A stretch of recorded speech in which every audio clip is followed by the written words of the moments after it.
Adult limb reconstruction surgery probably കുറച്ച് കാലം മുമ്പേ വരെ ആരും യൂസ് ചെയ്യാത്തൊരു ടെർമിനോളജി ആയിരുന്നിരിക്കാം. കുറച്ച് കാലമായിട്ടാണ്, മേ ബി 10-15 ഇയേഴ്സ് ആയിട്ടാണ് ഈ ഒരു ടേം യൂസ് ചെയ്ത് വരുന്നത്. അതിന് മുമ്പും ഈ സ്പെഷ്യാലിറ്റി ഉണ്ട്, പക്ഷേ ഈ ടേം യൂസ് ചെയ്തിരുന്നില്ല.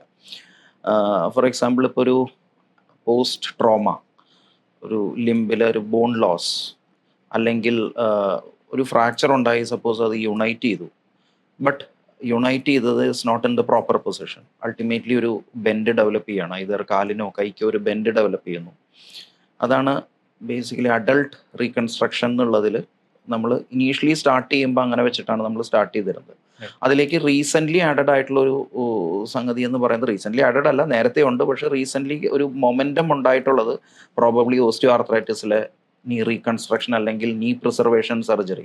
കാരണം ഓസ്റ്റിയോ ആർത്രൈറ്റിസിലും ഈ പറയുന്ന ബെൻഡ് നമുക്ക് കാണാം, ഈ പള്ളക്കാല് എന്ന് പറയുന്നത്, അല്ലെങ്കിൽ കാല് പുറത്തോട്ട് വളഞ്ഞു പോകുന്നത്. അപ്പം ഈ രണ്ട് കാര്യങ്ങളും ഇതിലേക്ക് അഡീഷണൽ ആയിട്ട് കയറി വന്നിട്ടുള്ള കാര്യങ്ങളാണ്. ഈ ട്രോമ സീക്യുലെ എന്ന് പറയുന്ന, അല്ലെങ്കിൽ ട്രോമയുടെ എഫക്റ്റുകൾ അല്ലാതെ വന്ന് കയറിയിട്ടുള്ളത്. അപ്പോൾ പലപ്പോഴും ഈ ഇതിൻ്റെ ഒരു ബേസിസ് എന്ന് പറയുന്നത്, നമ്മൾ ഈ കാറിന് നമ്മളെല്ലാവരും അലൈൻമെന്റ് നോക്കും.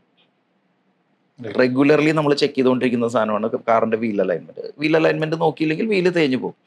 ഇതേ സംഗതി തന്നെ നമ്മളിപ്പോൾ മനുഷ്യന്റെ കാര്യത്തിൽ നോക്കുകയാണെങ്കിൽ, കാലിനൊരു ബെൻഡ് ഉണ്ടെങ്കിൽ അലൈൻമെന്റ് മാറിക്കിടക്കുക എന്നുള്ളതാണ്. ആ അലൈൻമെന്റ് കറക്റ്റ് ചെയ്താൽ തേയ്മാനം സംഭവിക്കുന്നത് ഇവിടെ മുട്ടിനാണ്. റൈറ്റ്. അപ്പോൾ ഈ സംഗതികളാണ് ഒരു റീകൺസ്ട്രക്റ്റീവ് ഓർത്തോപെഡിക്സിൽ ബേസിക്കലി നമ്മൾ ഡീൽ ചെയ്യുന്നത്.